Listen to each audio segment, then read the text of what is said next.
en un mundo en constante cambio que usted merece entender, porque es imposible interpretar la realidad que vivimos sin conocer cada uno de sus colores. Porque muchos son los tonos de la actualidad. Presentamos Matices.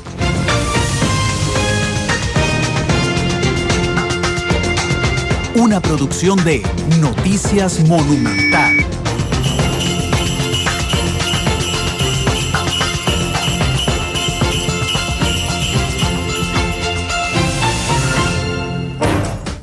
Son las 2 de la tarde con 7 minutos. ¿Qué tal? Buenas tardes, bienvenidos a Matices, este programa de Radio Monumental que es una producción de Noticias Monumental donde buscamos establecer un espacio de análisis, de profundidad, de debate, de aprender mucho además de los fenómenos que se vuelven noticia en Costa Rica y en el mundo. Buscamos detectar las causas, las consecuencias y las proyecciones que pueden traer lo que ocurra en nuestro país y en el mundo entero, analizando con los mejores expertos de Costa Rica lo que ocurre dentro y fuera de nuestras fronteras. Les agradecemos su sintonía. Recuerde que nos puede escuchar en cualquier parte del país, 93.5 en FM, en cualquier rincón del mundo en www.monumental.co.cr y a través también de Canal 2 esta noche a las 8 en punto, la repetición de Matices. Me acompaña hoy en Matices nuestra productora Isel Martínez. ¿Qué tal, Isel? Buenas tardes. Buenas tardes, Randall. Buenas tardes a las personas que nos siguen a esta hora por Radio Monumental y en horas de la noche a través de Canal 2, la imagen de la radio. Hoy bautizados con presas de Viernes Negro para muchos, no muchos, la verdad es que pocos, pero ya pago de aguinaldos y algunos hasta dividendos de asociaciones, claro, excedentes más bien. Es que se pagan salarios, hoy es viernes de pago, claramente, porque es el último día hábil del mes. Pago de aguinaldos en algunas oficinas públicas y también excedentes, tener razón, de asociaciones, lo que podría generar una lluvia de compradores del Viernes Negro esta tarde en los diferentes centros comerciales de nuestro país, que ha provocado ya fuerte presencia vial prácticamente en todo el territorio, y que podría también en todo el territorio, no, en todo el Valle Central, principalmente en los ingresos a los centros comerciales en nuestro país. Es increíble, desde hace 4 años nada más se ha celebrado el viernes. Sí, se acogió el Viernes Negro aquí en Costa Rica, y bueno, ahora todo el mundo hasta hace filas desde la noche antes. Yo recuerdo la primera vez, perdón, ya le traes el caballo a Alexander. Recuerdo la primera vez que empezaron a implementar lo del Viernes Negro, que yo iba para la universidad y se hizo una presa a las 6 de la tarde. Yo no sé cómo va a estar hoy, que ya esto no es masivo, ¿verdad?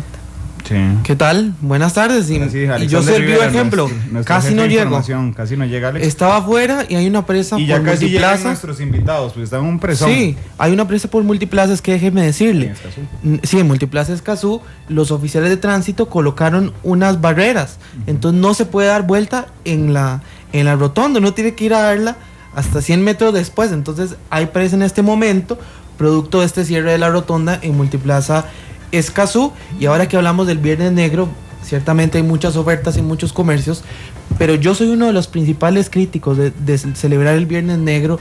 Aquí en Costa Rica no celebramos, nosotros hemos adoptado, por ejemplo, el Halloween como una tradición, la hemos adoptado aquí en Costa Rica, el Viernes Negro también como una tradición, pero nosotros no celebramos con esa misma emoción los días verdaderamente importantes, como la anexión del partido de Nicoya, por ejemplo el Día de Acción de Gracias también, que se celebró ayer. Qué bonito que fuera que nosotros aquí en Costa Rica adoptáramos esta tradición que verdaderamente es muy buena, el Día de Acción de Gracias, y no, nos traemos el Viernes Negro, que aprovechen las ofertas los que quieran comprar, pero bueno. Pero el problema es que aquí hay personas que no compran lo que necesitan, sino compran lo que ven promoción, cosas que a veces ni ocupan, y tal vez en realidad las ofertas no son tantas. Es apoyar el consumismo. Bueno. Por ejemplo, el Viernes Negro en Estados Unidos sí funciona, porque son descuentos de 70, de 75%. Aquí en Costa Rica muchos descuentos son 5, 10, 15%, que uno dice, bueno, pero De hecho, esto lo puedo conseguir otro día que no sea viernes. En cierre de mucha año gente- fiscal uno encuentra muchas buenas ofertas Sí, en el mes de septiembre. mu- ¿Qué es el cierre de año fiscal en Costa Rica? Equivale a lo que es hoy el Viernes Negro en Estados Unidos. Sí, mucha gente compraba por internet, bueno, todavía, pero antes compraba mucho por internet en el Viernes Negro, cuando no estaba tan arraigado en Costa Rica, hasta que hace 2 años el Ministerio de Hacienda dijo, se le pone impuesto a esas compras, y eso fue la revolución total de compras por internet. ¿Sabían ustedes que el Viernes Negro es una celebración comercial que inició en Filadelfia nada más? Y era solo de Filadelfia. Pasaron muchos años siendo solo de Filadelfia hasta que algunos estados a la par empezaron a copiarlo y bueno. Y ahora es todo el mundo. ¿En Filadelfia en qué año empezó? Hace mucho, el Viernes Negro. No tengo, ya te digo el registro porque lo estaba viendo esta mañana en la BBC. Dame un segundo, BBC. Vamos a analizar nosotros Ok. desde cuándo empezó esta tradición del Viernes Porque Negro. leí esta mañana de cuándo empezó la tradición del Viernes Negro, pero no me acuerdo del año en específico, Alex. Sí, y bueno, lo que nos ha dejado el Viernes Negro aquí en Costa Rica son muchas presas. Me Y pusiste- esperemos que les deje buenas ofertas también. Me pusiste en aprietos. Pero bueno, entrando en la polémica, mientras busco el artículo de la BBC, entrando a la polémica, Alex, bueno, pero si la gente necesita y puede aprovechar buenos precios, de que lo haga. Sí, claro, pero usted si sabe, usted- muchas de las compras hoy son de cosas que no se necesitan. Claro, lo que hay que tener cuidado es que efectivamente sean descuentos. Ya tengo la fecha.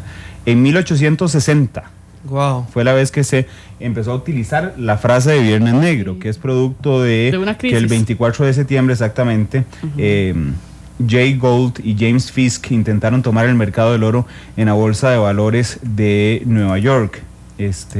Ese es, digamos, el antecedente histórico. Y el gran Viernes Negro ganó popularidad en Filadelfia, lo que pasa es que no tienen, en 1961. En Filadelfia. 100 años después. Pero bueno, si encuentran buenos descuentos, que los aprovechen. La cosa es ser inteligentes, ¿verdad? Ser inteligentes es ir a ver que le den el precio original. ¿Cuánto estaba? ¿Cuánto es el descuento y a cuánto me lo deja? Porque hay muchos vivillos que dicen eso está 50% y olvídese que eso no es 50%. Y no solo eso, sino que el producto sea de última generación, porque muchas veces se ponen en descuento artículos que son ya de colecciones anteriores o de familias anteriores y bueno, no necesariamente son lo último en tecnología. De rezagos. Dice Tatiana Sí. Blandón que en San José Centro el movimiento no es tan fuerte como el año pasado, pero hay gente en las tiendas, pero no hay molotes en las tiendas. Lo que pasa es que el Viernes Negro del año pasado no era viernes de pago. Este viernes es viernes de pago, viernes de aguinaldo en el sector público, en algunas instituciones, y viernes de distribución de excedentes de asociaciones solidaristas. Es complicado. Bueno, ese es uno de los temas. El otro tema que nos agarrará en vivo aquí en Matices, hoy Habdeba presenta su propuesta de convención colectiva. Vieran, yo soy requete mal pensado, y a mí me llama mucho la atención que ayer no se votara el proyecto de presupuesto ordinario en la Asamblea Legislativa, que En segundo venga el debate. tema en segundo debate, que venga el tema de la convención colectiva de Habdeba y que el sábado, es decir, mañana, se vote. Porque si hay fracciones que se molesten con la propuesta hoy de la convención colectiva, podrían quitarle los votos mañana al presupuesto. Si yo hubiera sido gobierno, les soy sincero, paso lo de Habdeba para el lunes, con el presupuesto aprobado. Y no me agarro con nadie, porque y es claro, no hay que tener dos dedos de frente para saber, por ejemplo, que el Frente Amplio defiende la convención colectiva de Habdeba. Que ya habíamos hecho una serie de reportajes aquí Laura Ávila en Noticias Monumental sobre los beneficios que tienen los trabajadores de Habdeba. Ya habíamos hablado Sí. también en Matices, por estar a 8 metros de altura, cuánto beneficios gana un trabajador en Habdeba, también los almuerzos, los Sí, lo de cambios las por sodas caja de succionadas, leche. sí. Sí, pero bueno, vamos a esperar hoy, eso nos va a agarrar en vivo, la conferencia de prensa es a las 3 de la tarde, y el otro gran tema, por supuesto, bueno, dos temas más. Uno es la discusión, el segundo debate del presupuesto, que será mañana sábado. Constitucionalmente tiene tiempo la Asamblea Legislativa hasta las 11:59 de la noche de mañana. Si no, es el único proyecto de ley, el de presupuesto, que queda automáticamente aprobado si no se ha aprobado a la medianoche de mañana.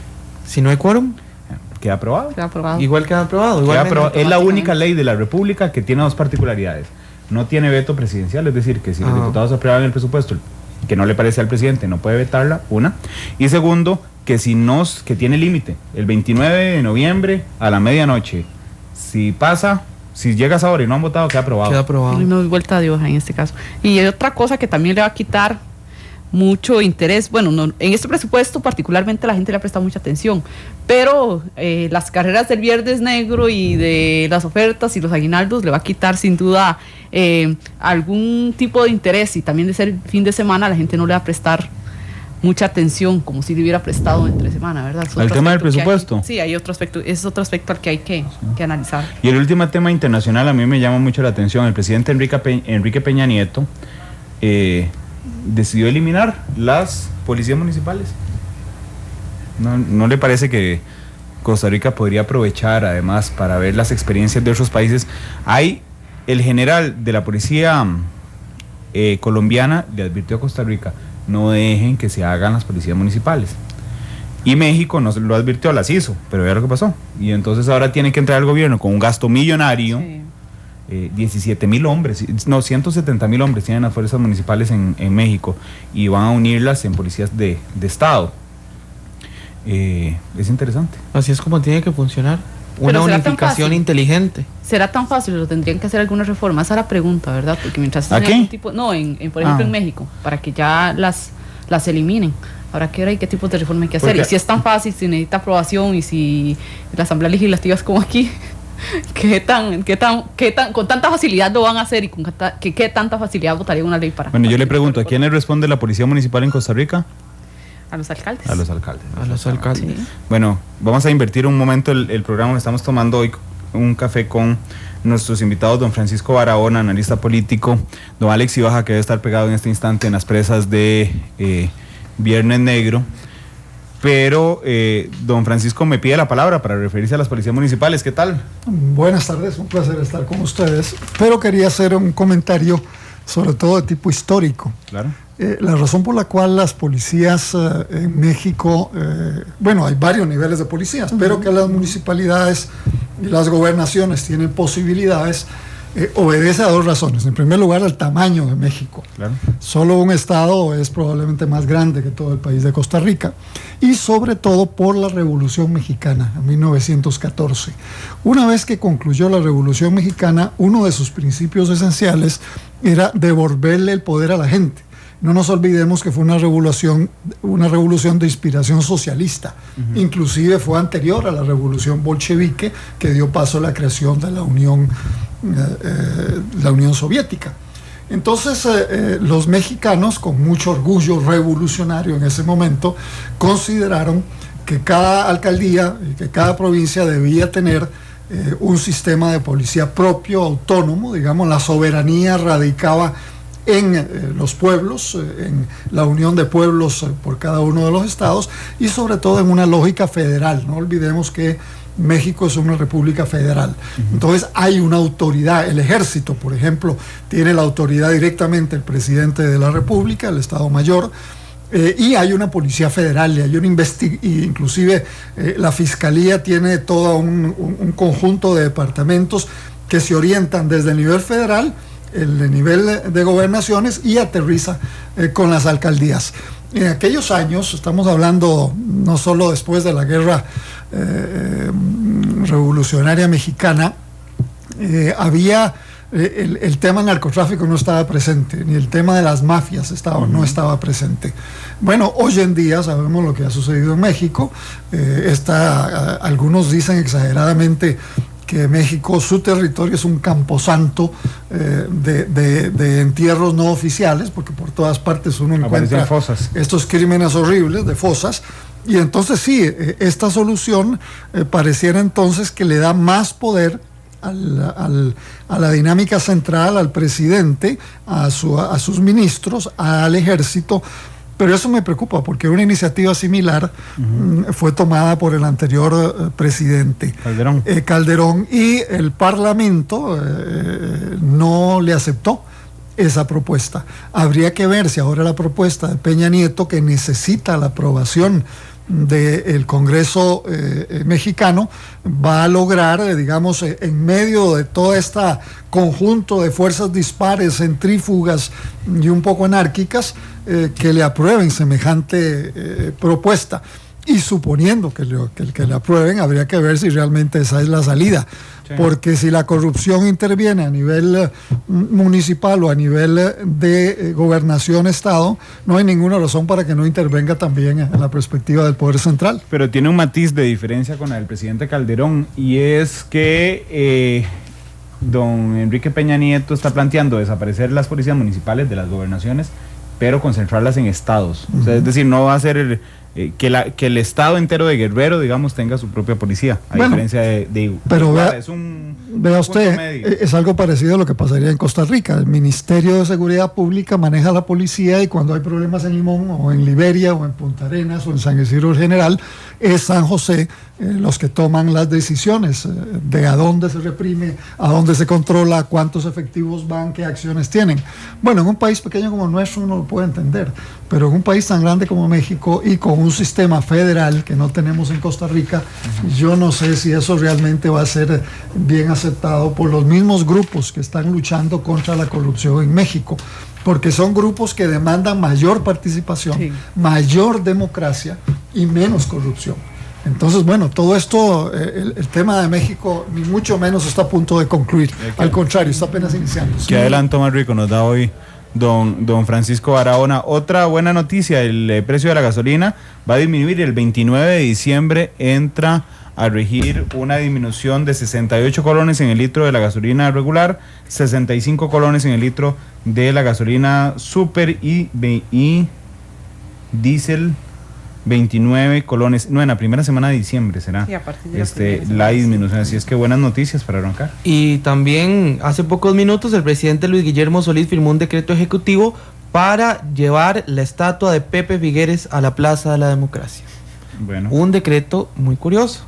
Sí, porque, bueno, sí, pero es celebrando que el 1 de diciembre de 1948 se dio la abolición oficial del ejército, y aquí voy a hacer un matiz un poco polémico, como unidad permanente del Estado. Permanente, ¿verdad?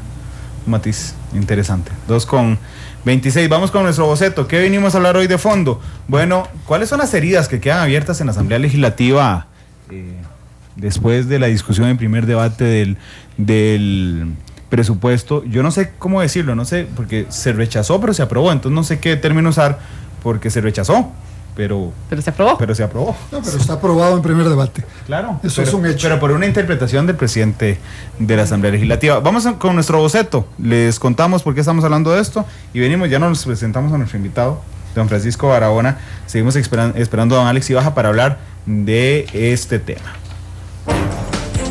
Las grandes obras inician con un borrador. Para elaborar el tema de hoy, este es nuestro boceto.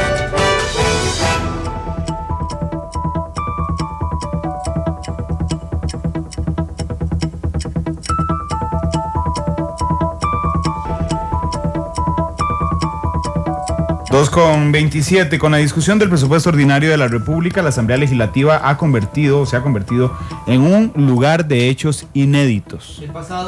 El pasado 20 de noviembre, un giro inesperado ocasionó que el proyecto de ley del presupuesto ordinario 2015 vuelva a su forma original. Durante el debate de los tres informes, los diputados rechazaron los dictámenes de la Comisión de Asuntos Hacendarios. Ese día los legisladores sesionaron de forma extraordinaria para discutir un dictamen de mayoría y dos de minoría donde se contemplaban recortes por 297.000 millones de colones. De ellos, recordemos que 97.000 millones de colones se aplicarían a gastos corrientes. En una estrecha votación con 23 congresistas a favor de los recortes y 25 en contra, el plan de gastos para el 2015 se mantuvo de la forma en que se presentó a la Comisión de Asuntos Hacendarios por parte del Poder Ejecutivo el 1 de septiembre anterior. Posteriormente, el lunes anterior, en medio de la polémica, el presidente de la Asamblea Legislativa, Henry Mora, dio por aprobado en primer debate, pese a que 26 diputados votaron en contra y 25 a favor. Una decisión que sin duda, aparte de dividir a los diputados, también analistas constitucionales. Sin embargo, en lo que sí concuerdan todas las partes es en el vacío jurídico que no especifica qué procede si el presupuesto nacional es rechazado por el plenario. La historia continuó ayer cuando en medio de la discusión el directorio decidió levantar la sesión minutos antes de las 6 de la tarde y establecer una sesión extraordinaria mañana sábado, mismo día en que se vence el plazo constitucional. Sin duda, este es un tema con diversos matices que hoy discutimos en este programa. Diferentes colores. Diferentes visiones. Blancos y negros. 2:29. La estatua de don Pepe Figueres, recuerda a nuestro colega Andrés Martínez, fue retirada en 2007 del museo, de la Plaza de la Democracia, volverá a un costado del Museo Nacional. No deja de ser bonito que un gobierno de otro partido, en este caso el Partido Acción Ciudadana, reconozca el valor histórico de don José Figueres Ferrer. Don Francisco, tema de fondo, ¿qué le ha parecido en términos macro? Después nos vamos adentrándonos la discusión del presupuesto. Déjeme hacerle un comentario sobre claro, adelante. ¿Qué estamos tomando? El regreso de la escultura de don Pepe ahí en la Plaza de la Democracia.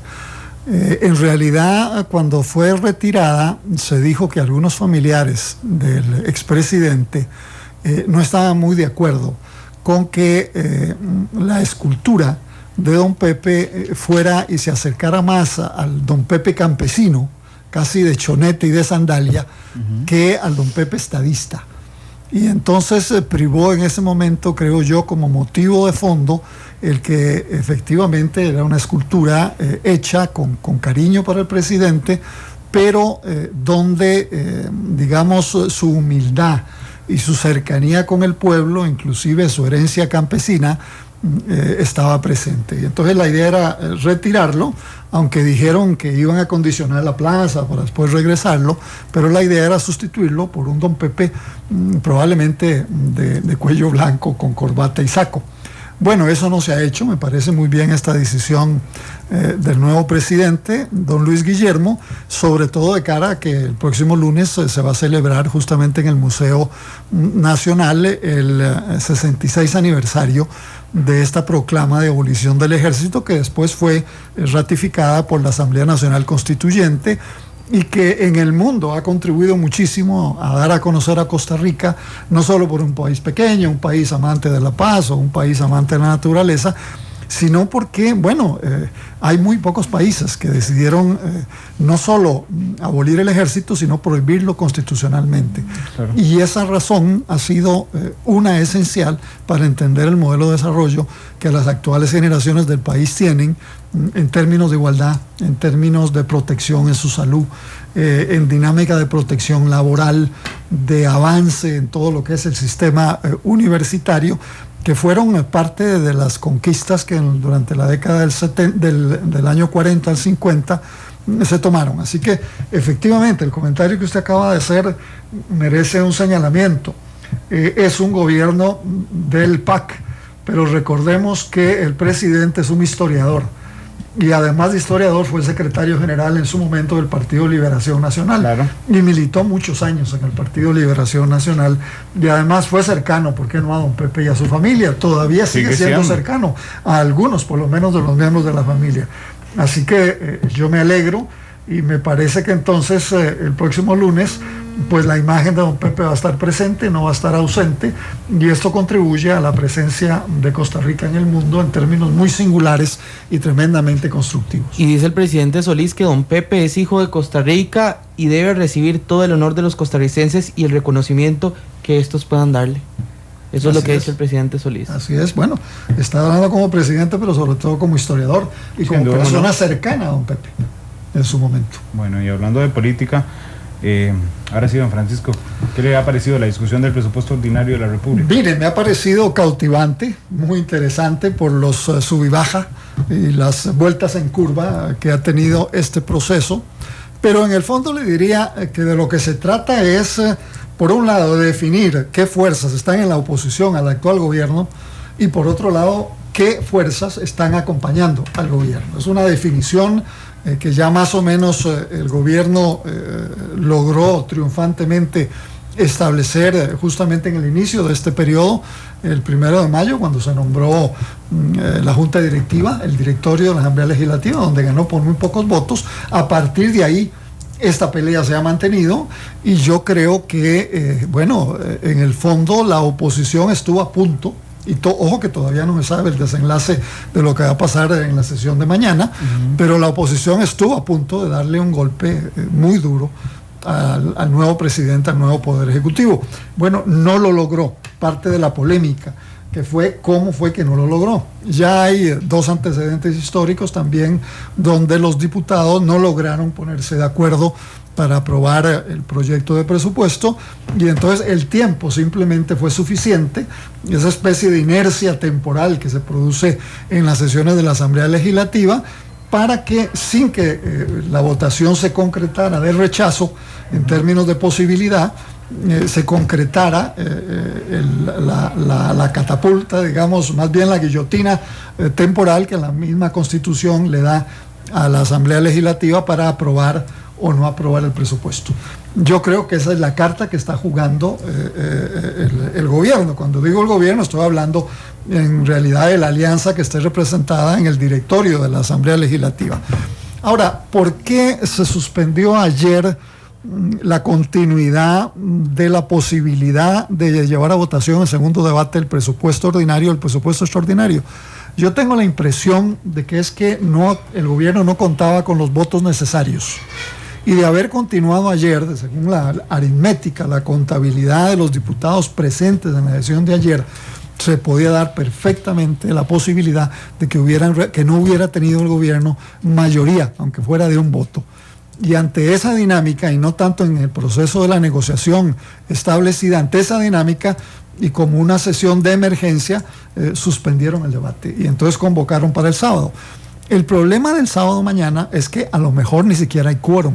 Sí, pero sale ganando el gobierno si no hay quórum. Esa es un poco la mecánica, porque es el gobierno el que está manejando el directorio y es el gobierno el que le interesa que se apruebe el presupuesto. Es a la oposición que le interesa que no se apruebe el presupuesto, o que si se aprueba, se apruebe con por lo menos 100,000 millones de colones del recorte, que es un poco las tesis que se han venido manejando desde hace por lo menos 2 meses, tanto en la comisión y ahora en el plenario.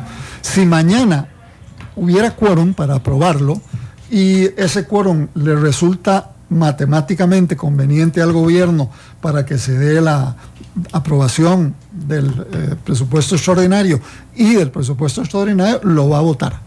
Pero si el gobierno mañana no tiene el número de votos, o se rompe el quórum o no hay quórum desde el arranque, eso significa entonces que por agotamiento, digamos, dice la norma presupuestaria del tiempo, finalmente el presupuesto quedará aprobado minutos antes de que concluya las 11 y tanto.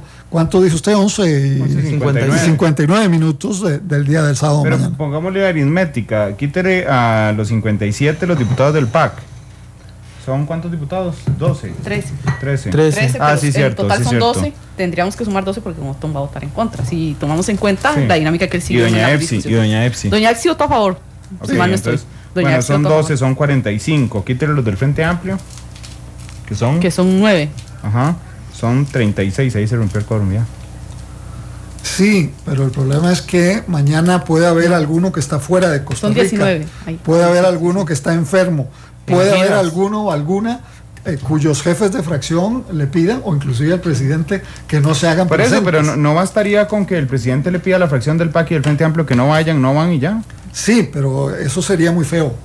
Ay, pero es que don Francisco, pero en esta Asamblea Legislativa... Bueno, en la guerra y en la algo- política todo se que va. algo sea feo. Sí, claro, pero yo creo que están guardando un poco la apariencia y están Bueno. esperando que haya Sí. quórum. Sí, y porque que si no ellos lo hubieran puedan votado ganar, el- y que ellos puedan ganar el número de votos. Entonces, bueno, pero en estos momentos ese es el tema principal que se está conversando en el Zapote, y por supuesto se está conversando ahí en la Asamblea Legislativa. A mí me llama la atención, don Francisco, el balance positivo que usted hace sobre el manejo del presupuesto que ha tenido el presidente de la Asamblea Legislativa, Henry Mora. Hay diputados de oposición que dicen, y que inclusive fueron a la Sala Constitucional a cuestionar el trámite que le ha dado Henry Mora al presupuesto. Dicen, ¿cómo es posible que si una mayoría decidió rechazar el presupuesto? Alex, disculpa que te interrumpa. El presidente con una lo interpreta. noticia de última hora. Ha muerto Chespirito, Roberto Gómez Bolaños. No. Sí. México. No lo estamos tomando de alguna fuente extraoficial. Joaquín López Dóriga, que es el director de noticias de Televisa, lo acaba de dar a conocer. Acaba de morir Roberto Gómez Bolaños. Chespirito acaba de fallecer, según los primeros reportes que nos llegan desde México. Damos la fuente de la información. El director de noticias de Televisa, Joaquín López Dóriga, acaba de confirmar la muerte de Roberto Gómez Bolaños Chespirito allá en México. Lo interrumpí porque forma la parte de la vida de todos, creo. De mi infancia, de la suya, de la de Isel. Bueno, todos vimos el Chavo del 8 alguna vez. Y lo seguimos viendo. Yo todavía me río cada vez que veo el Chavo del 8. Y uno quería tanto Chespirito, ¿verdad? Bueno, te interrumpí en la pregunta política, pero me parece que esa era una información importante, Alex. La retomo, don Francisco. Le preguntaba que ¿cómo ve usted el manejo? Ya usted lo había dicho, el presidente de la Asamblea Legislativa, Henry Mora, del presupuesto. Hay diputados de oposición que fueron a la Sala Constitucional inclusive a decir cómo es posible que votamos en contra del presupuesto y el presidente Henry Mora en una resolución dice que el presupuesto queda aprobado.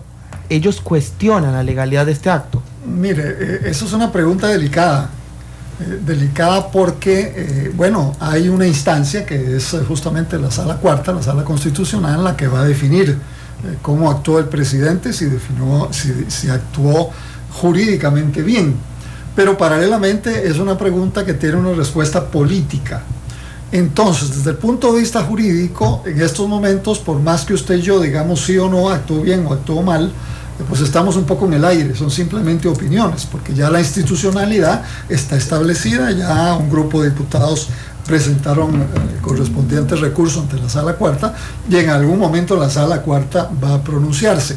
Quiero recordarle jurídicamente también la resolución que la Sala Cuarta emitió en su momento, donde dio por bueno justamente esta especie de inercia temporal que significa la aprobación del presupuesto, aunque no se vote, en cuestión de que concluya el tiempo establecido para su supuesta aprobación y discusión.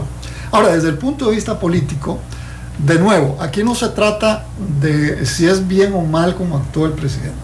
Políticamente el presidente actuó como tenía que actuar, porque su prioridad es aprobar el presupuesto. Y su prioridad es aprobarlo tal como lo mandó el Poder Ejecutivo.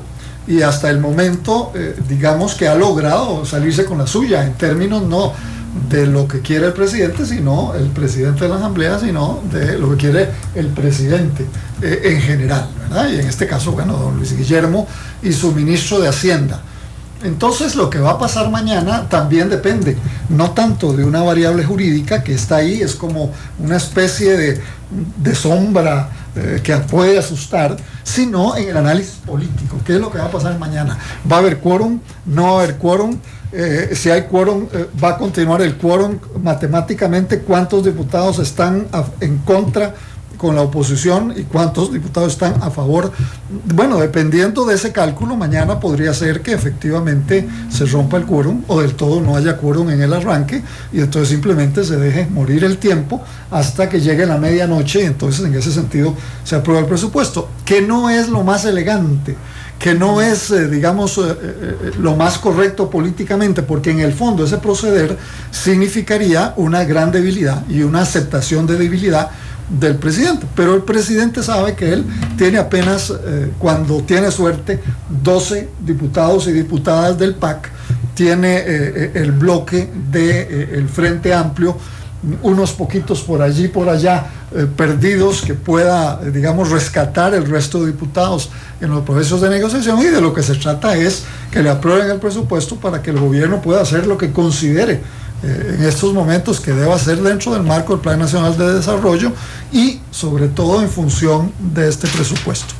Ahora, yo les diría, aquí con un análisis también político de esta dinámica, bueno, se ha hecho mucho hincapié en que toda esta pelea que da la oposición, don Otón Solís y compañía, y el Partido Liberación Nacional y el Movimiento Libertario, etcétera, y algunos de los partidos cristianos, tiene que ver con casi el establecimiento de un dogma, y el dogma está relacionado con un déficit fiscal que aumenta.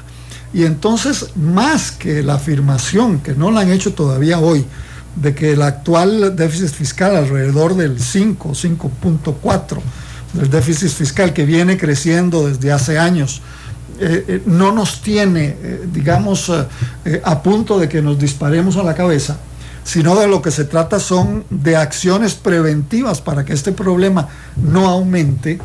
Bueno, yo le diría que el presidente y don Helio, que están muy claros en eso, y en esta dinámica y en esa discusión, bueno, llegaron a una conclusión política. Y la conclusión política es: vamos a procurar hacer ahorros, pero queremos tener un presupuesto que nos permita juego de piernas en lo que es la dinámica del gobierno.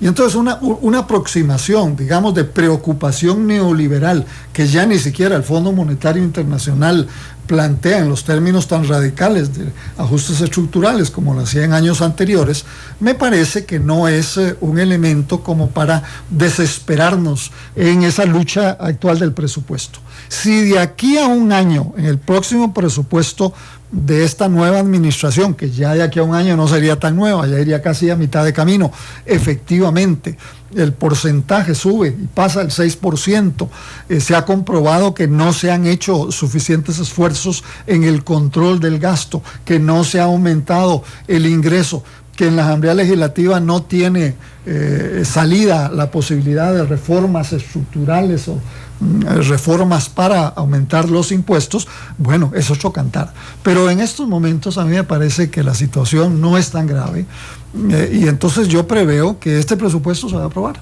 Y yo creo que inclusive el Partido de Liberación Nacional en el fondo estaría de acuerdo en que el presupuesto se apruebe, para que después no digan que ya le pusieron una zancadilla desde a los 6 meses de estar gobernando y que ellos son los culpables de una crisis venidera. Yo creo que Liberación en esto mantiene una posición, pero tiene una flexibilidad. Ellos conocen esta dinámica, han gobernado varios periodos en nuestra historia reciente, y entonces no creo, pese a las palabras un poco altisonantes y a los disgustos por el proceder del actual presidente de la Asamblea Legislativa, que tengan una posición absolutamente infranqueable. Voy a robarles un instante para ir a una pausa comercial, darle la bienvenida a don Alex Ibaja, que ya está con nosotros, y antes ir con los detalles. Ahora sí es un viernes negro, oficialmente. Don Roberto Gómez Bolaños, Chespirito ha fallecido. Fede Cruz nos tiene los primeros detalles. Fede, ¿qué tal? ¿Qué tal, compañeros? Muy buenas tardes para ustedes, para todos los que nos sintonizan a esta hora. Así es, viernes negro. El creador de personajes como el Chavo del Ocho, el Chapulín Colorado, ha fallecido esta tarde, según lo reportan los medios mexicanos. Roberto Gómez Bolaños, a sus 85 años de edad. Recordemos que desde noviembre pasado la salud de don Roberto Gómez Bolaños se mantenía delicada debido a una insuficiencia respiratoria que lo había llevado a hospitalizarse en diversas ocasiones. Hace escasos meses celebrábamos el cumpleaños de Chespirito. Sin embargo, esta tarde anuncian los medios internacionales que ha fallecido, evidentemente por la situación respiratoria, las insuficiencias que tenían, que decían los médicos mexicanos que era irreversible su situación. Luchó desde noviembre anterior contra esta enfermedad. Sin embargo, esta tarde se confirma la muerte del querido Chespirito, un humorista que se ganó el cariño de todos, de toda una generación, y lo sigue haciendo con sus programas como el Chavo del Ocho, como el Chapulín Colorado y por supuesto todos sus personajes. En noviembre se había reportado que estaba grave pero estable, según lo estaban reportando sus doctores, que la familia tenía la esperanza de una recuperación. Sin embargo, el diagnóstico dice que es una enfermedad irreversible, y por eso por el momento se mantenía en reposo en los últimos días. Sin embargo, su lucha a los 85 años termina y se reporta este viernes 28 de noviembre la muerte de Chespirito. Un año luchó Chespirito contra esta enfermedad, por lo menos grave, que estuvo hospitalizado en diversas ocasiones. Muere Roberto Gómez Bolaños esta tarde, Randall. Gracias, Fe, por el detalle doloroso, sin duda. Bueno, vamos a la pausa comercial. Regresamos para darle la bienvenida a don Alex, que ya está con nosotros, víctima hoy de las presas de Viernes Negro, sobre la situación, las heridas que quedaron abiertas o no, y las proyecciones que se hagan sobre el presupuesto nacional. Son las 2:48. Gracias por estar con nosotros en Matices.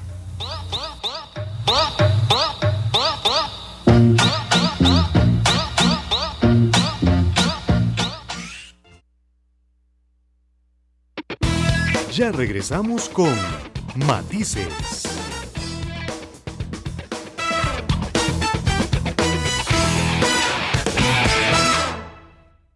Deleita tu paladar gracias a esta oferta.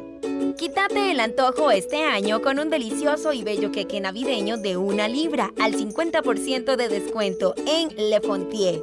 Proba un dulce manjar navideño. Le Fontier y Titi Coupon te dan la oportunidad de que probes queques navideños de 1 libra, decorados delicadamente con motivos tradicionales de la época como Santa, pastoras, melcochas y más, a tan solo 4.500 colones. No lo penses más y date un dulce momento o regalos para endulzar a tus amigos y familiares en estas bellas fechas. Aprovecha este exquisito detalle dándole clic a este Titi Coupon. Luce el cabello que siempre soñaste. Hácete una queratina sin formol al 72% de descuento en Sala de Estética Zoraida Valenzuela. Obtén un liso hermoso, sin frizz, brillante y sedoso con esta oferta de una queratina por solo 38.750 colones. No importa el largo que tenga tu cabello, quedará radiante y lacio. Esta queratina es brasileña, no contiene formol y es un producto de alta calidad. Empieza a tener un cabello de ensueño con esta efectiva oferta. Dale a tu cabello el cuidado que se merece con este Titi Coupon. Ingresa a titicoupon.com y dale clic en el botón de comprar. Your daughter's generation will be the last to survive on Earth. Then what's your plan to save the world? We need the bravest humans to find us a new home. But the nearest star is over 1,000 years away. Hence the bravery. Okay. Every hour is 7 years back on Earth. The people on Earth need us. I'm not gonna make it!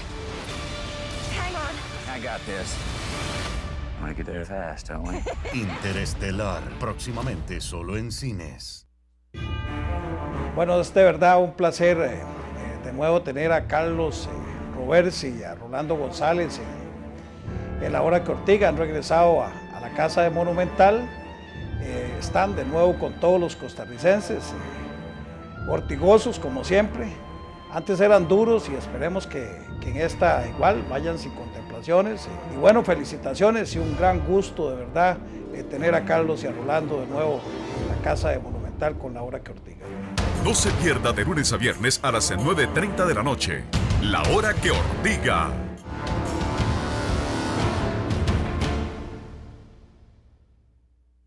Esta es la nueva crema Livio Extremo y está especialmente formulada para hacer deporte porque es más fuerte y más potente. Nueva crema Livio Extremo. Más efecto, más acción. Continuamos con Matices.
Analizamos los tonos de la actualidad. Exploramos sus contrastes. Matices.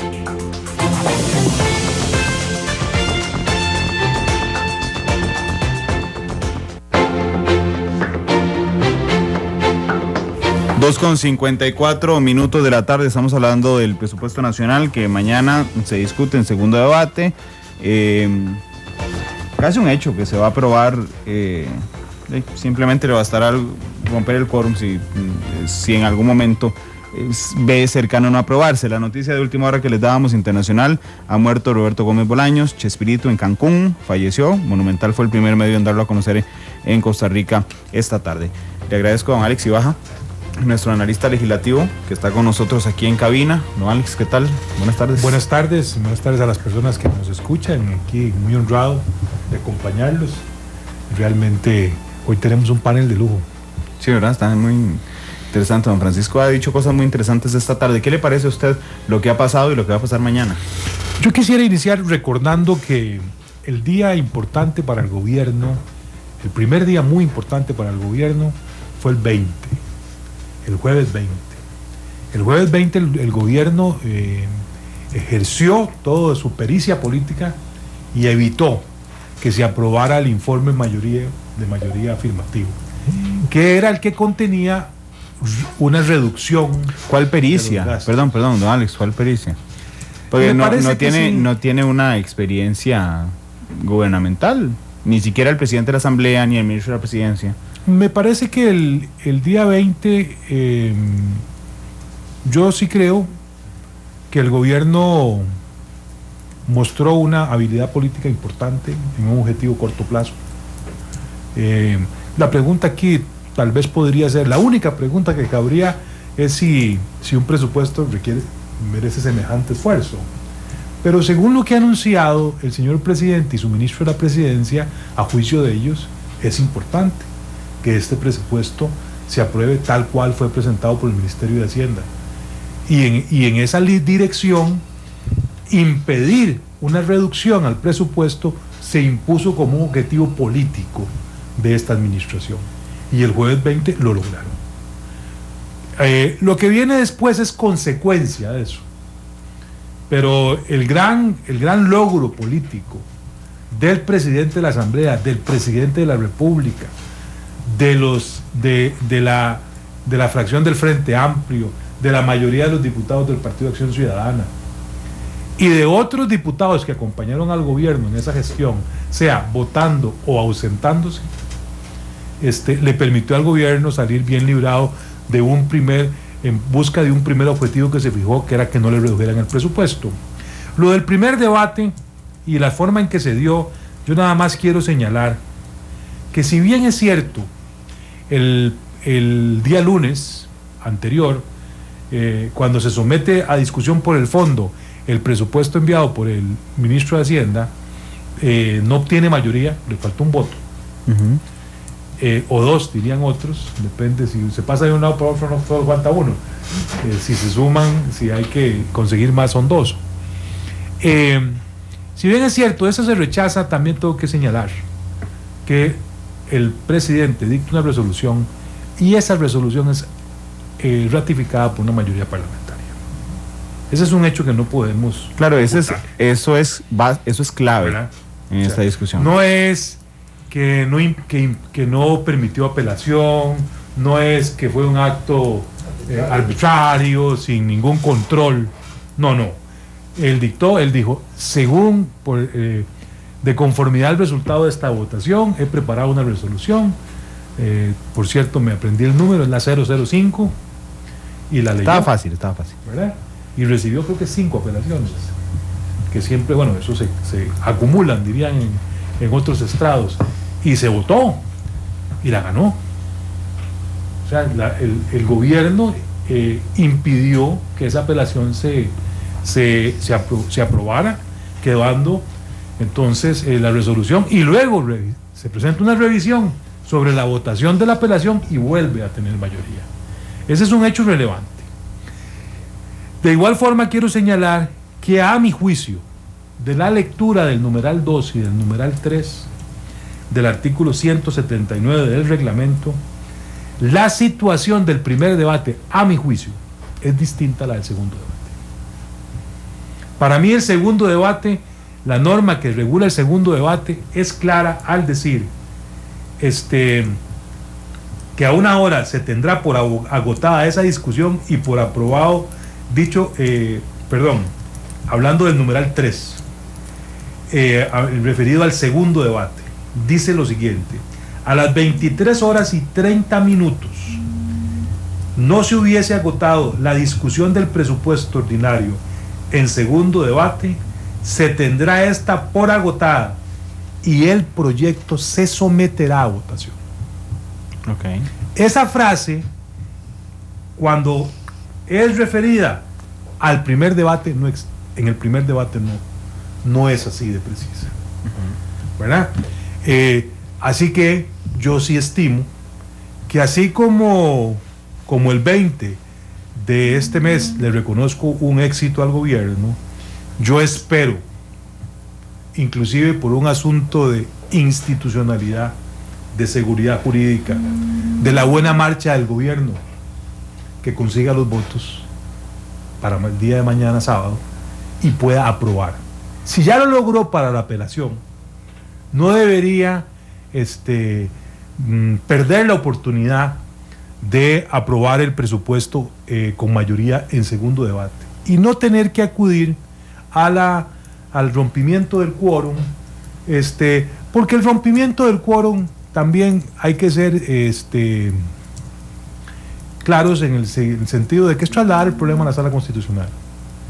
Y el gobierno aquí podría cerrar un buen mes, un buen ejercicio político, legítimo, válido.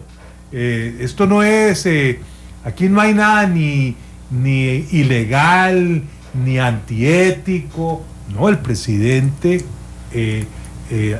instruye a sus más inmediatos colaboradores a que le expliquen a una mayoría parlamentaria por qué es importante que el presupuesto se apruebe en estos términos, y si consigue la mayoría es un triunfo político limpio.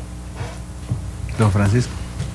Yo quería regresar, digamos, a la fuente originaria de esta discusión del presupuesto. ¿Qué quiero decir con ello? La Asamblea Legislativa es la representación de la totalidad del queque político electoral del país. Eso significa entonces que después de unas elecciones, el filtro que se establece de equilibrio entre poderes, justamente o desde la Asamblea Legislativa, resulta fundamental en lo que es la dinámica institucional de una república y de una democracia. Pero esto en teoría. Vayamos a la práctica. La práctica es que el proceso electoral de febrero resultó con un ganador, el actual presidente, dejando los pelos en el alambre. Sin embargo, es en ese momento político donde los electores fuimos a las urnas y tomamos una decisión de cómo integrar la Asamblea Legislativa. Pero la dinámica político-electoral continuó después de ese 2 de febrero y llegó al 6 de abril, donde el actual presidente ganó, yo diría, con una votación como nunca antes en la historia reciente, ni reciente ni lejana, ha tenido otro presidente. ¿Eso qué significó? Que la voluntad política electoral del pueblo de Costa Rica le dio un enorme respaldarazo al presidente.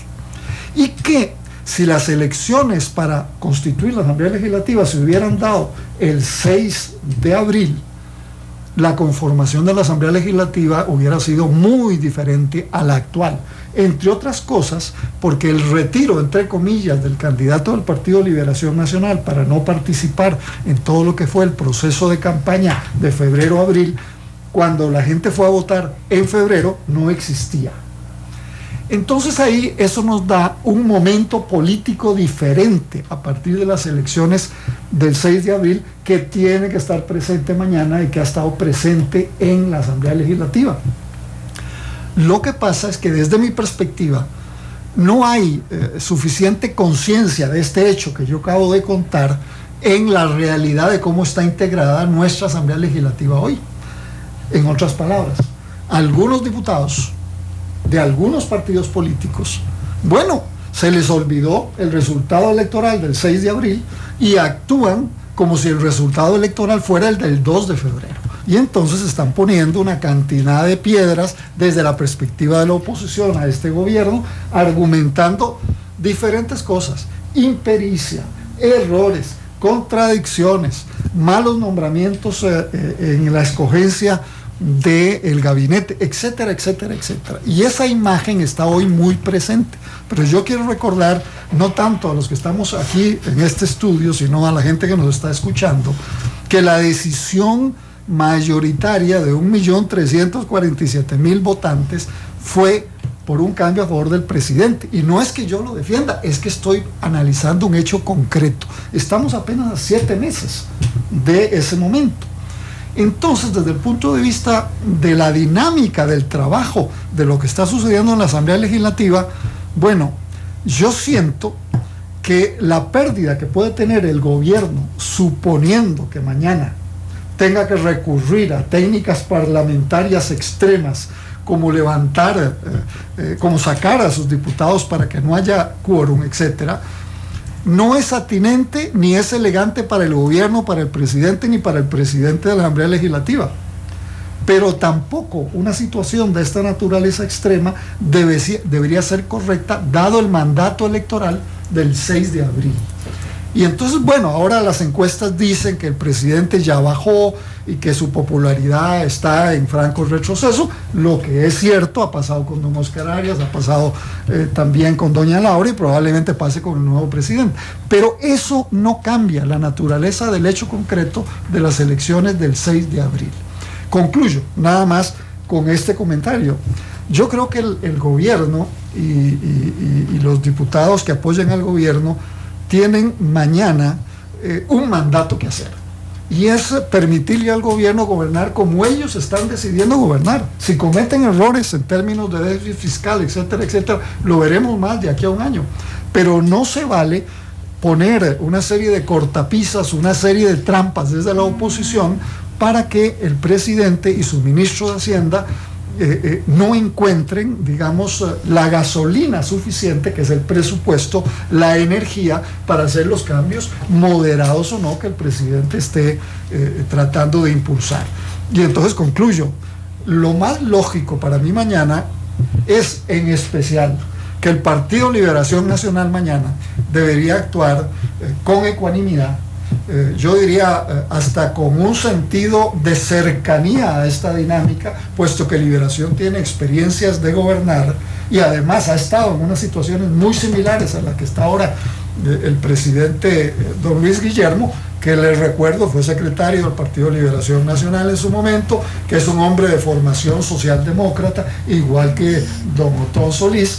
Y entonces yo no encuentro por qué esa especie de agresividad en este combate, donde, bueno, la gente no se le olvida lo que pasó el 6 de abril. Y entonces yo creo que mañana, por las buenas o por las malas, este gobierno va a terminar con el presupuesto aprobado. Y no nos olvidemos, no en función de mañas, sino es que hay un mandato que le debe permitir al nuevo gobierno hacer lo que ellos consideren que deben hacer. Que se equivocan, ya habrá tiempo para criticarlo, pero por el momento poner tanta traba y tanta piedra en el camino me parece que no es consustancial con la decisión mayoritaria de un pueblo democrático que le dio a don Luis Guillermo efectivamente un mandato muy claro, aunque no esté representado por razones temporales de la elección de febrero en la Asamblea Legislativa actual. Don Francisco, brevemente antes de ir al corte comercial, le entiendo entonces que los diputados de oposición tenían que haber actuado desde el principio con mayor responsabilidad y dejar al gobierno empezar a gobernar. No, yo no estoy diciendo eso, estoy diciendo que mañana, en términos hipotéticos, ya al final de todo ese proceso de oposición, de múltiples negociaciones, de palabras muy fuertes contra el ministro de la Presidencia, contra el viceministro, etcétera, etcétera, pero ya mañana, una vez que se ve que inclusive el gobierno va a salirse con la suya, deberían hacer un acto positivo. Pero es mi perspectiva. Yo no estoy dentro del Partido Liberación Nacional, no sé cuáles son los intereses que ellos tienen, porque inclusive si Liberación actuara así, Bueno, recordemos que Liberación es un partido en crisis por el tema del resultado electoral. Hay diferentes fracciones dentro del Partido Liberación Nacional y entonces, bueno, podría ser que no el Partido Liberación Nacional en su conjunto, pero por lo menos algunos sectores de ese partido, si mañana sean consecuentes con la decisión del pueblo elector, no con la decisión personal de cada diputado, en términos de todo el contexto que yo acabo de decir. Cuando vemos la habilidad política con que el PAC en la Asamblea Legislativa ha manejado toda esta discusión del presupuesto, podríamos decir que en cierta medida la oposición en algún momento llegó a subestimar las acciones que podrían hacer ellos desde el plenario. Yo le diría que no.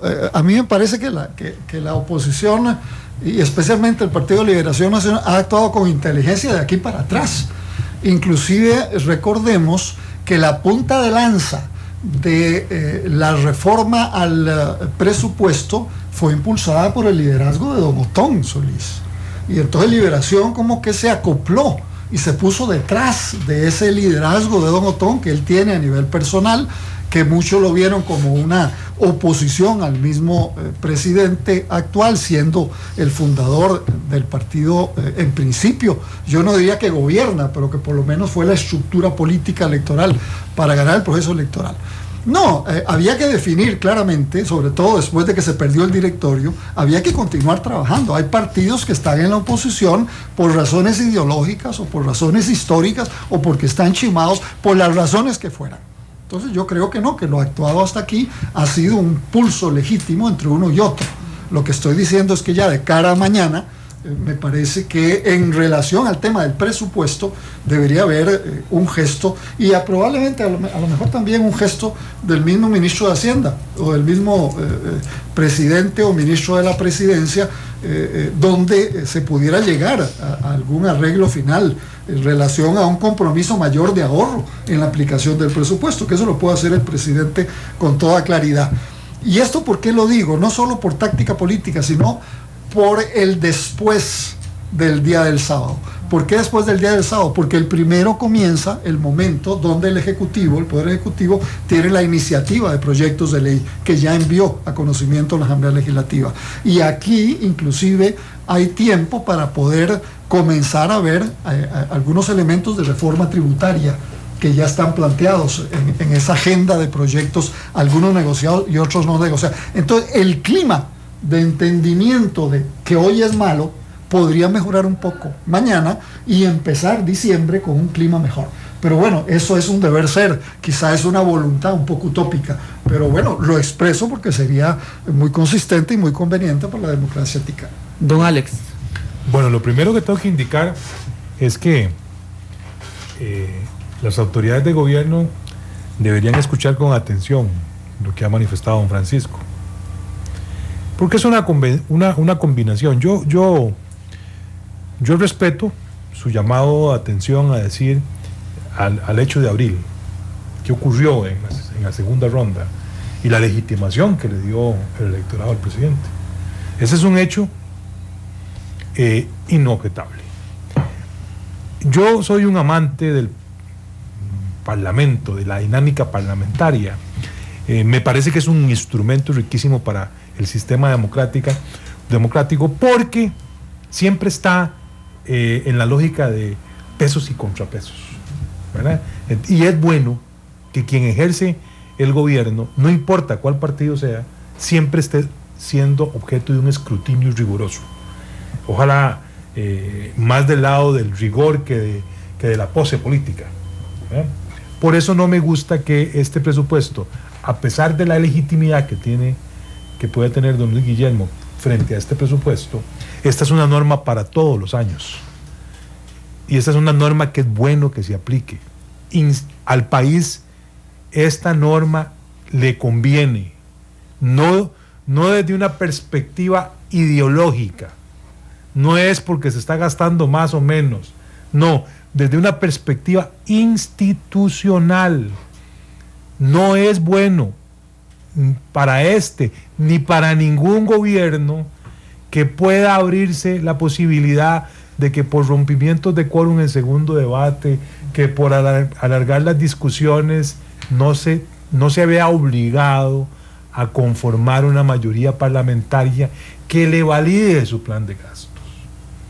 Aquí, en los últimos años, nos damos cuenta por los medios de comunicación el debate que se ha arrojado en torno a la aprobación de los presupuestos de los Estados Unidos de Norteamérica. Y eso me parece a mí que es saludable. El default presupuestario no le beneficia al sistema, aunque coincida que don Luis Guillermo Solís, actual presidente de la República, está muy legitimado para que le permitan ejercer su primer plan de ejercicio económico con libertad. Yo creo que yo atendería algunas opiniones muy acertadas que ha externado don Francisco. Yo hablaría con Liberación, que permitiera que la democracia se exprese, pero también yo amanecería desayunando con don Otón y con doña Epsi, diciéndoles que este gobierno tiene un compromiso en la forma de ejecutar el gasto, y que este aumento no es para fomentar viajes al extranjero, no es para pagar horas extras irresponsablemente, no es para lo que podría denominarse, a juicio de cada quien, gasto superfluo. Esos dos votos son claves para mañana. Además, yo hoy escuché precisamente en Monumental a un aliado del gobierno que hizo una alianza para que el gobierno obtuviera el directorio de la Asamblea Legislativa, el señor diputado Rafael Ortiz, jefe de fracción de la Unidad, quien suscribió un convenio legítimo para que el gobierno, para que don Henry Mora ocupara la presidencia. Lo vi con apertura, lo vi deseoso de defender este principio de institucionalidad. Casi que lo escuché pidiendo un puente de plata para votar con el gobierno este presupuesto. Y a mí me parece que, por la razón más importante que acaba de señalar don Francisco, por lo que viene a partir del lunes, viene el primer periodo largo de sesiones extraordinarias. El Poder Ejecutivo mandó 100 proyectos, y dentro de esos 100 proyectos hay temas realmente relevantes, importantes para el país, que hay que resolver, y necesitamos acuerdos políticos para aprobar legislación que el país requiere con urgencia. Vamos a ir a la última pausa para volver con el cierre de Matices. Está súper interesante el análisis de política con P mayúscula que están haciendo hoy nuestros dos analistas, don Francisco Barahona y don Alex Ibaja. Vamos a la pausa y regresamos.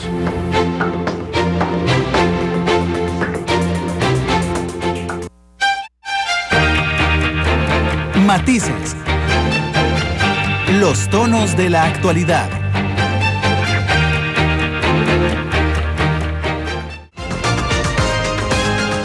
La actualidad, sus tonos, sus contrastes. Esto es Matices.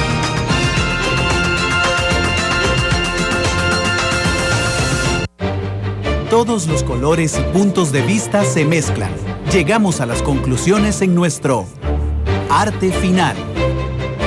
21, nos quedan 4 minutos nada más de programa, así es que le voy a dar 2 minutos a cada uno para que nos concluya. Han ustedes señalado lo que debería pasar mañana según su perspectiva, lo que ha sido el manejo. A mí me queda una duda, don Francisco, porque uno ve, y don Alex, uno ve al ministro de la Presidencia, no tiene experiencia política legislativa, ni tampoco la jefa de fracción, ni tampoco don Henry, pero uno encuentra un manejo al dedillo, digamos, de lo que pasa. ¿Cuál o cuáles son los cerebros, a criterio de ustedes, que están detrás de este buen manejo para los intereses del Poder Ejecutivo? Mire, yo diría que ya comienzan a tener experiencia, ya tienen 6-7 meses desde el 1 de mayo de estar encaramados en lo que es la dinámica parlamentaria a alto nivel, inclusive la responsabilidad del directorio. Así que yo ya omitiría o pondría un poco en sordina esa frase de que no tienen experiencia. No, que tienen experiencia, pero además las personas que están ahí son personas inteligentes, son personas que están estudiando la dinámica parlamentaria. Probablemente esto los hace en estos momentos, después de 6-7 meses, más o menos estar equiparados con los otros diputados. Recordemos que muchos tampoco habían estado en la Asamblea Legislativa, entonces tampoco tenían experiencia. Entonces, ahí yo lo reduciría. Pero bueno, hay un conjunto de personas dentro de la Asamblea Legislativa y también dentro del gobierno que bueno, que probablemente están siendo llamadas para estar asesorando este tema. Y no se les olvide el mismo presidente. El mismo presidente estaría a lo mejor con nosotros aquí comentando de analista político. Hace un año estaría así. Es un hombre inteligente, es un hombre con formación en historia, sin la menor duda, en ciencia política. Le gustan estos zafarranchos de la política y yo estoy seguro que él está en primera línea junto con la gente del ministro de la Presidencia y el mismo Helio Fallas y el personal que tienen ahí en el Ministerio de Hacienda trabajando toda esta operación. Pero como tengo poco tiempo, yo quiero recordar que las recomendaciones que hizo el dictamen de mayoría aprobado en la comisión que presidió don Otón Solís, sugirió un conjunto de obligaciones de control del presupuesto y control del gasto que debían ser remitidas esas informaciones en términos periódicos a la Comisión de Asuntos Económicos de la Asamblea Legislativa. Yo quiero rescatar, este es un tema importante, aunque esa moción de mayoría fue rechazada el pasado jueves, eso no significa que sobre algunas de estas ideas el mismo presidente podría comprometerse y el ministro de Hacienda también comprometerse a trabajar en esa línea. Creo recordar, pero no lo tengo muy claro en mi memoria, que en algún momento el presidente dijo que iba a tomar en cuenta algunas de esas recomendaciones. Pero una cosa es tomar en cuenta y otra cosa es realmente aplicarlas. El pueblo electoral de Costa Rica va a estar, independientemente de lo que suceda mañana, vigilante de este presupuesto. Inclusive va a exigirle al gobierno que no lo gaste todo y que sobre todo no lo gaste en temas que son superficiales, en temas que son, digamos, donde un gobierno puede prescindir claramente, viajes, atenciones protocolarias, transporte, asesorías. Esos son temas que el mismo presidente se comprometió en la campaña anterior y son temas del PAC, no son temas de liberación nacional.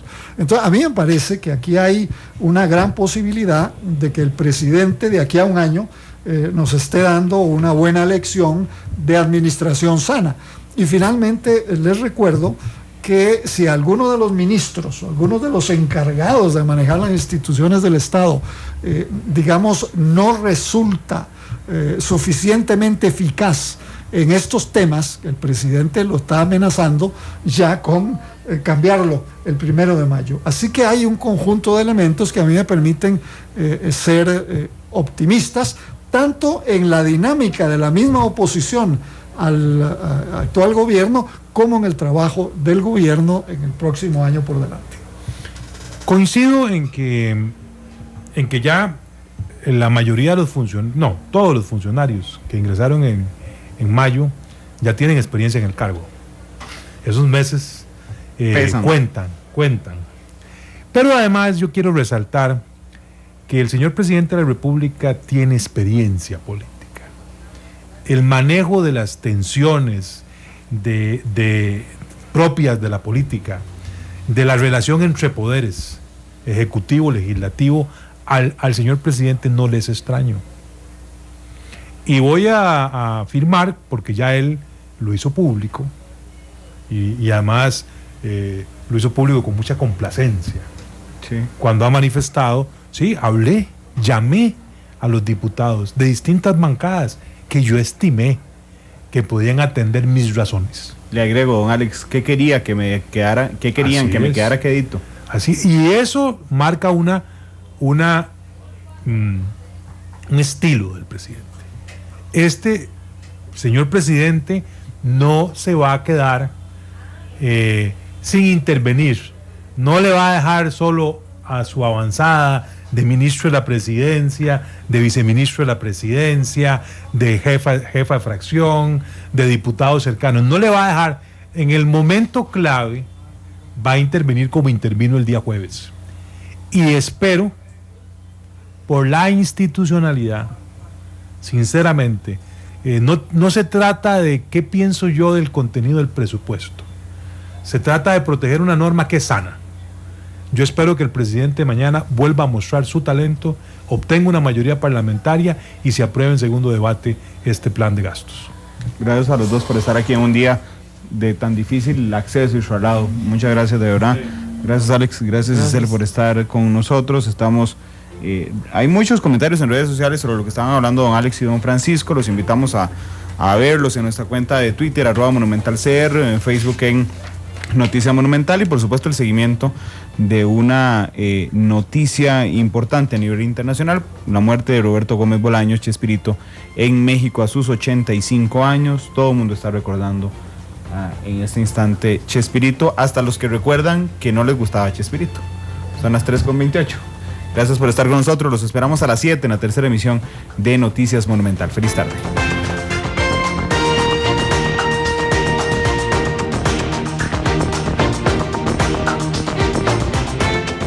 Matices por Radio Monumental.